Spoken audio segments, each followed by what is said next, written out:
dengan Anda Sangka NIM 71/2018-087.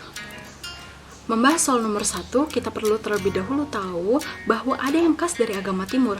Agama Timur memiliki ciri non-teistik dan berbicara mengenai kajian keselarasan dan kesatuan. Lalu bagaimana agama-agama Timur memahami apa itu agama? Agama tidak pernah dipahami sebagai suatu sistem. Proses yang dapat dihidupi itu yang dapat dinamakan sebagai agama. Hakikat agama dalam agama Timur adalah proses. Jadi kita tahu atau paham agama Timur tidak dapat memahami agama sebagai suatu yang tidak dapat diganggu-gugat. Agama sudah seharusnya dipahami sebagai suatu pengertian yang akan selalu dicari oleh siapapun. Memang benar, akan selalu ada dasar pijak yang akan terus terbawa walaupun konteksnya telah berbeda. Tetapi yang pasti, kita perlu tanamkan dalam diri kita dapat menghadirkan wajah agama tidak sebagai suatu yang mengikat, namun sebagai suatu yang dapat mengarahkan kita di dalam proses kehidupan. Perkenalkan, nama saya Iva Puridakio dengan NIM 71/2018-126. Membahas mengenai peradaban Timur, kita tidak akan terlepas dari India dan juga Cina. India di bagian Asia Selatan dan Cina ada di Asia Timur. Kedua wajah ini menentukan wajah peradaban Timur. Penekanan pada esensi peradaban Timur ada pada penekanan dan titik pembatasan keinginan-keinginan. Karena hal ini dianggap sebagai sumber frustasi dan mereka berpikir bahwa dunia ini hanyalah ilusi kenyataan yang dimana masa depannya pun tidak dapat dipastikan dengan jelas. Perkenalkan, nama saya Rutmanoli Silaban, NIM 71/2018-141. Di sini saya akan membahas nomor 3. Poipah atau syukur panen. Ritual ini adalah ungkapan syukur atas hasil panen yang diberikan alam kepada mereka. Ritual ini dilakukan dalam hutan lindung yang disebut Nasi Poin Metan. Keistimewaan dari Poipah adalah di dalam hutan terdapat 2 mesbah yang telah disediakan untuk ritual persembahan. Persembahan ini semata-mata diberikan oleh umat sebagai ungkapan syukur dari hasil panen mereka yang dimana juga diberkati oleh Wisneno dan Wispa. Kedua mesbah ini terbagi menjadi 2, yakni mesbah Wispahnitu yang terletak di bagian bawah, sedangkan Wisneno berada di atas. Tujuan dari ritual ini yaitu pertama bersyukur atas kesuburan tanah yang diberikan oleh Wispa, yang kedua bersyukur atas perlindungan dan keselamatan yang diberikan oleh Wisneno atas kesejahteraan hidup, dan yang ketiga memanjatkan doa permohonan kepada Wispa, Wisneno dan Nitu untuk menjaga dan melindungi dan memberikan kesuburan. Nama saya Kurta Galatia Munte, NIM 71/2018-074.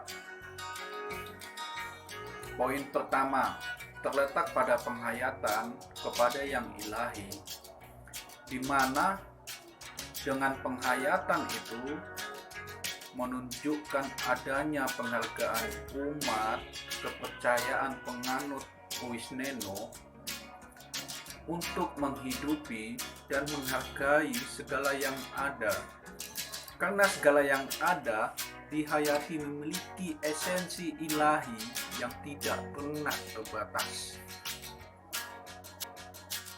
Perkenalkan, nama saya Zulfi, NIM 71/2018-127. Poin yang berikutnya ialah tata aturan panen terhadap Wisneno yang dilakukan masyarakat sebagai bentuk respon mereka terhadap kepercayaan mereka. Adat ritual yang mereka lakukan ini semata-mata sebagai persembahan atau rasa syukur mereka terhadap apa yang mereka dapatkan. Dan juga ritual ini dilakukan sebagai permohonan agar mereka tetap diberikan kesuburan untuk tahun-tahun yang akan datang. Selanjutnya saya akan membahas poin yang ketiga.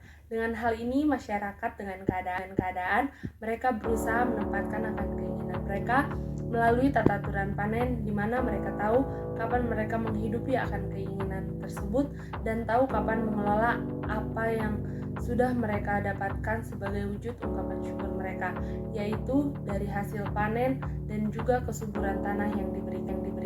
Selanjutnya pada poin keempat, moral keseimbangan dan juga keselarasan, di mana pertemuan 2 kutub yang berbeda tapi tidak saling berlawanan.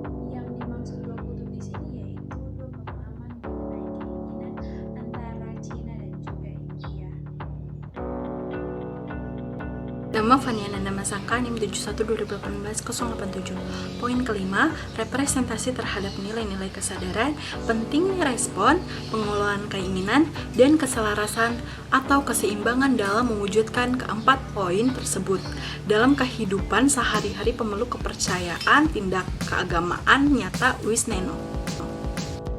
Dalam poin yang keenam yakni merayakan perbedaan, di mana masing-masing kita sebagai subjek dan objek yang bernilai bagi masyarakat yang merayakan syukur atas berlimpahnya hasil panen. Tentu mereka menghayati ini sebagai kuasa Allah. Di sini, patutlah menjadi sebuah anugerah yang bernilai dan dimaknai oleh masyarakat.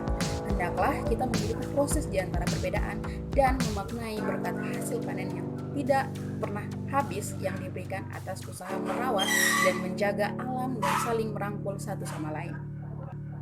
Yang menjadi inspirasi atau yang mencerahkan saya dari materi-materi agama timur itu mengenai keinginan, di mana ada keinginan yang bukan dipadamkan melainkan ada batasannya.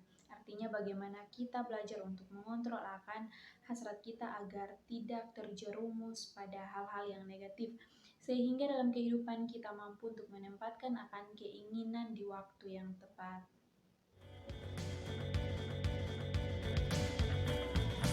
Bagi saya, yang mencerahkan dan menginspirasi bagi saya setelah mengikuti mata kuliah agama-agama timur ini, bahwa di dalam agama lain yang bukan agama Abrahamik itu juga memahami tentang keilahian, di mana mereka menghidupi ilahi-ilahi itu dengan penuh, bisa dikatakan penuh dengan kontekstual di dalam kehidupan masyarakat dan budaya mereka.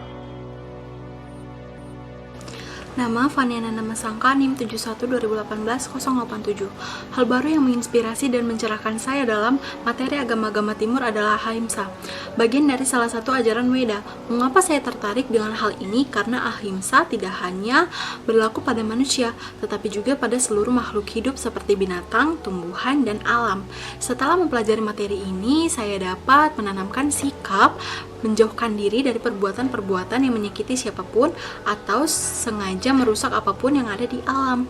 Hal ini membuat saya tersadar bahwa ahimsa adalah kasih. Jadi kita hanya dapat memenangkan musuh dengan cinta, bukan dengan benci. Mencerahkan saya dalam agama-agama timur ini adalah kesetaraan atau keselarasan, bagaimana agama-agama timur ini memandang manusia setara dengan ciptaan yang lain. Dari hal tersebut muncul rasa saling melindungi, melestarikan. Sebagai contoh yang kita lihat dalam kehidupan sekarang ini, di mana terdapat eksploitasi. Selama 1 semester ini kita telah mempelajari banyak tentang agama-agama timur. Yang membuat saya tertarik sekali dengan timur dan materi agama timur yang ingin saya sampaikan di sini adalah introduksi dan penghayatan tata materi.